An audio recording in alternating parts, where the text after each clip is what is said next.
Welcome back to This Week with EdSurge. I'm Ira Apfel, editorial director here at EdSurge, and we're wrapping up our coverage from ISTELive and ASCD Annual here in Orlando, and I have a colleague with me here to help make sense of everything we saw this week. Sarah McKibben is editor-in-chief of Educational Leadership Magazine, the International Society for Transforming Education's flagship publication for educators and school leaders.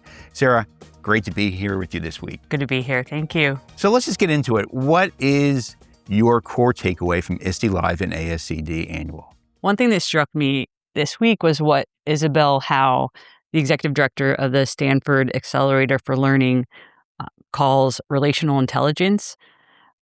This is her current area of study, and her argument is that in an age of AI, the idea of relational intelligence will be our most valuable commodity.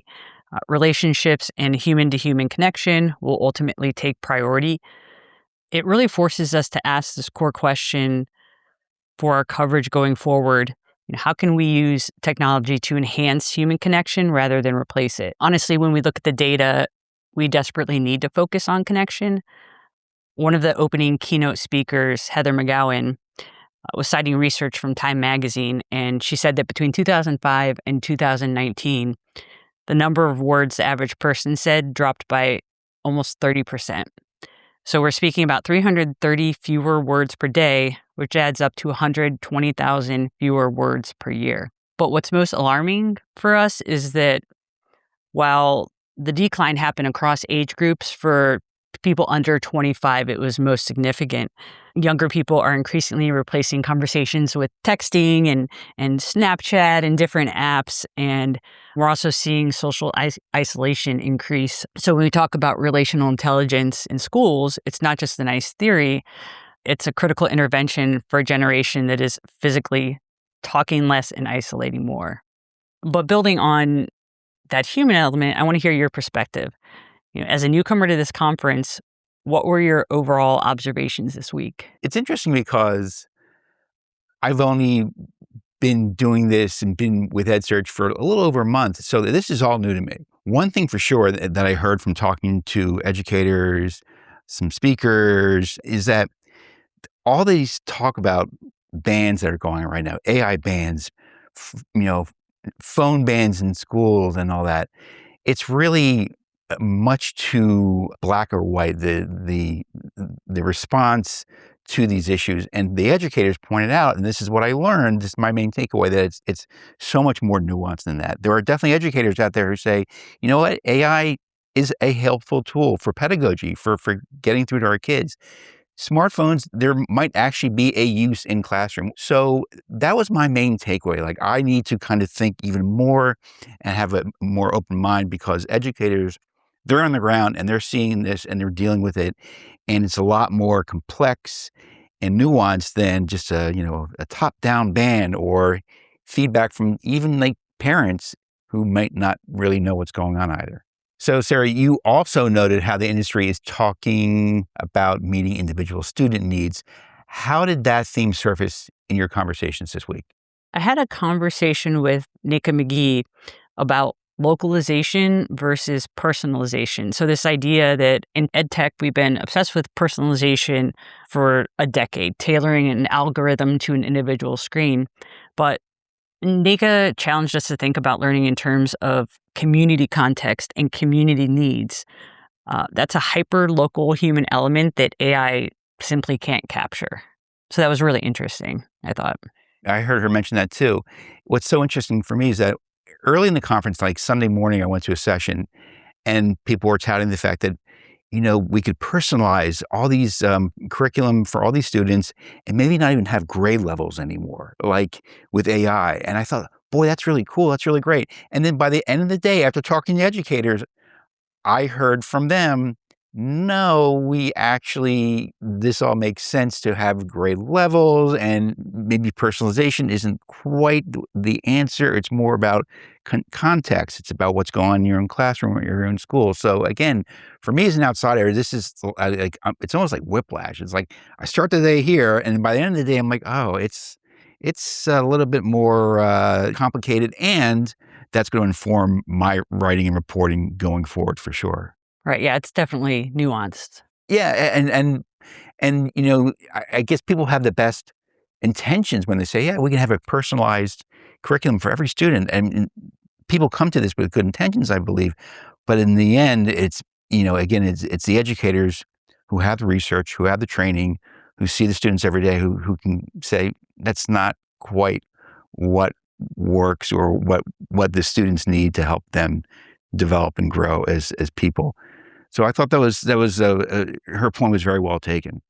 It feels like, though, that we are moving away from the isolated student at a screen and back toward the collective classroom.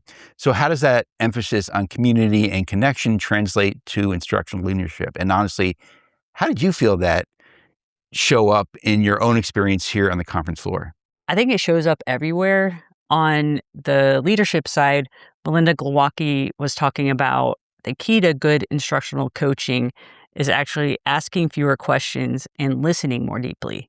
So it's about emotional attunement, really identifying the deeper themes and the feelings coming through from a teacher, not just checking boxes. It sort of mirrors my own experience this week. I'll leave the show today with a toolkit and a better sense of meaningful ways that we can use technology and AI to enhance learning. But what I'll remember are the conversations that I had with attendees and colleagues. So talking about wind therapy with a colleague who also just learned how to ride a motorcycle, or learning about a colleague's love of Disney. The tech is great, but the human element is what sticks.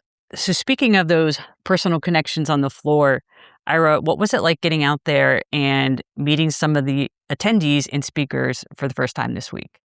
It was really energizing because I see their enthusiasm and I see their passion. I mean, obviously you think to yourself going in, oh, they're teachers. They have to be passionate about teaching kids, right? Or else why are they doing the job? But for me, seeing them and hearing them talk it's different. It really kind of drove it home, their purpose and their passion. I went to sessions where, the leaders of the sessions were so passionate, they actually brought items for the attendees of the sessions to use. I mean, I guess out of their own pocket, like they would for their own classroom. And I kind of got the sense of like, this isn't a session at a conference. This is an educator, and she's just teaching us like she would teach her little kids. It was in early childhood, and that really hit home. Like these folks really, really, really care. I mean, they care enough to come here in July, late June, on their vacation, and you can see them. It really informs all their work. There is a lot of energy here. That's something that I've noticed. Yeah. Everyone's very passionate, and the buzz on the floor and the energy is so high. So I love coming to these events and spending time with educators. Yeah, and there's no like cynical people like, "Ugh, I've been sent here by my boss." Like they really, really want to know and learn more practical advice that they can bring into the classroom and home so they can do a better job of teaching kids. So the passion, as we just said, on both sides has been incredible. Let's pivot to a specific subject area where human expression is vital, and that is writing. This has been a flashpoint in classrooms. So what are you hearing on the ground regarding the best, most practical ways teachers are navigating this? Sure. Philip Seyfried, who recently wrote an article for Educational Leadership magazine with Mary Aaronworth, gave a fantastic talk on best practices for using AI for student writing feedback. He reminded us that the demands on teachers are completely overwhelming right now, yet students need immediate feedback. They need a fast turnaround, by the next day for the feedback to immediately impact their learning. His takeaway is that human feedback and AI feedback, don't have to fight each other. They can coexist. Like you mentioned earlier, there's such a desire for a binary, yes or no, around tech and AI right now. You can use it, you can't use it. And I think that a lot of that is stemming from the larger tech clash conversations that are happening around the country. But it doesn't have to be all or nothing.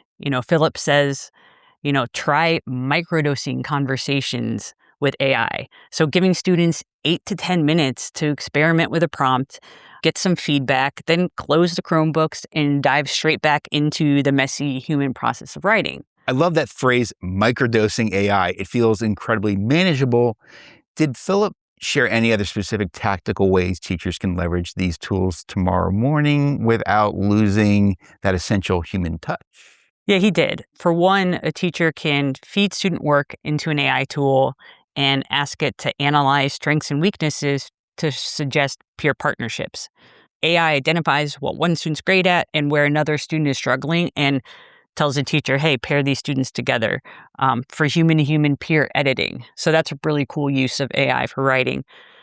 When it comes to the grueling task of grading, he pointed out a simple truth. AI is never tired. So a teacher providing written feedback on essay number 1 is not going to provide the same level of mental energy or feedback on essay number 130 at 11 p.m. And that's where AI can step in to help complement and sustain the teacher. Yeah, I love that idea. It's just at the beginning of that whole practice. It's not overseeing the entire thing. It's just like, here's 1% of the learning of the teaching that goes on. And then again, it's back to people working together, their relational learning, and AI is just facilitated just a little bit, and then you're on your way. And it's almost like in the background. So I thought that was really, really cool. Of course, the elephant in the room with writing is always academic integrity. And so, how are educators here rethinking the concept of cheating, and how do we handle transparency with students? What'd you learn? So Philip's advice was clear. Just have open, honest conversations with students about AI and transparency. It's part of our everyday lives, and there are ways to use it productively to support learning. He explicitly said, don't stigmatize or beat students up about AI. It can be a massive lifeline for fragile or reluctant writers. And instead of policing, we should be asking students, what are you proud of in this piece? We need to stress authenticity. He also shared a great quote he heard this week, which I think really resonated in the field of writing. But he said, if it takes me more time to engage with the material than it took you to produce, then it's AI slop. And, ultimately, we need to try and invite students into the process. When it comes to writing, the final product is becoming less important in the age of AI. So writing needs to be a communal experience about the process of thinking, being in a community, and finding your voice. Yeah, I love that rule about AI slop that he came up with, because you can apply that to anything. That anywhere that you can use AI, it's makes sense. Like, yeah, if AI can do it in 3 seconds, it's probably slop. So good point there. Well taken. So let's look at this through the lens of district and school leadership. Administrators are trying to figure out how to support their staff who are utterly exhausted. How can leadership promote AI as a tool for teacher sustainability rather than just another thing on their plate? Yeah, Jessica Garner spoke about this. She noted that when teachers use AI for differentiation, there is profound humanity in giving teachers their time back so that they can actually sleep. So AI is doing the rote activities that are then giving teachers more time to spend with their family. They're less burnt out. I think that's really something important to keep in mind. The value that AI has for teachers in planning. And she shared an idea called the AI sandwich, which I thought was really interesting. So there's a human, then AI comes in, and then the human comes back and reviews. So the teacher starts the process with the intent and the prompt. The AI does the heavy lifting in the middle. Then the teacher comes back and finishes it out by reviewing, editing, and applying it to their specific students in their local context. So to wrap up our final day here, there is still anxiety and fear among K through 12 teachers regarding students in AI. What is your final message to district leaders as they head back home and plan for the upcoming school year? I think we need a massive paradigm shift. So right now, there's so much fear driving policy. We don't want our high school students to touch AI, yet we confidently teach kids how to drive a 2-ton lethal weapon at 16 years old. We teach them how to be safe and responsible on the road, even though their prefrontal cortex is still developing. that driving reality is way scarier than putting Chat GPT in the hands of a teenager. I think we need to get educators comfortable using it. Leaders need to help teachers join communities of practice. That was one key thing that I heard is really valuable in helping teachers who've never used AI start to use it and use it comfortably, and talk with peers who are, in the same subject areas, same grade levels, and really just kind of feed off each other. And, building these educator networks is keeping humans at the center of the ecosystem. GenerationAI.org is a great example of an initiative doing exactly that. And I think it's a perfect indicator of where our coverage should focus on, as we pack up and leave the conference today. I love that driving analogy. It completely sort of reframes the risk. So to close out today, Ira, looking ahead, where do you see AI going in education based on everything that you've seen and heard this week? Oh gosh, I think that almost any prediction I could make or anybody can make for 3 to 5 years down the road with AI, it's almost irrelevant because things will change in ways that we can't even anticipate. I would say that it's probably going to fall someplace though in between the AI deniers, the people who say we can't have it, it's terrible, and the AI. They're not even like optimists. They're just kind of AI will solve all our problems kind of a crowd. It's going to be somewhere in between. I would hope that AI would be operating in the background of classrooms, seamlessly helping educators, giving them time back to do the things that matter, giving them time back to go to sleep, and rest, Right. but also teach their kids better and, positively influence their pedagogy and, just kind of working seamlessly in the background. And I also hope that it's in every school and every school district because, equity was an issue that kind of cropped into my mind when I was here this week. Like, what if you're in a rural school district and you don't have good bandwidth? Like you literally can't run AI very well. So I would hope that that's something that's addressed too. I think there's so much possibility though, and I don't want to sound too like AI cheerleader. It's just kind of mind blowing, and it's only really been widely available generative AI for about 3 years, and it's already grown and changed so much. I really hope that the AI skeptics would kind of check it out on their own and learn a little bit more and get comfortable with it because it can really help. That is a good note to end on. Sarah McKibben, thanks so much for doing this. Thanks for having me. It's been a great week. And that is a wrap from ISTELive and ASCD Annual in Orlando. We recorded some great conversations on the ground that will be rolling out to your feed over the next few weeks that we did here at the conference. So keep an eye out for them. For the EdSurge team, I'm Ira Apfel. We'll be back in your feed next week.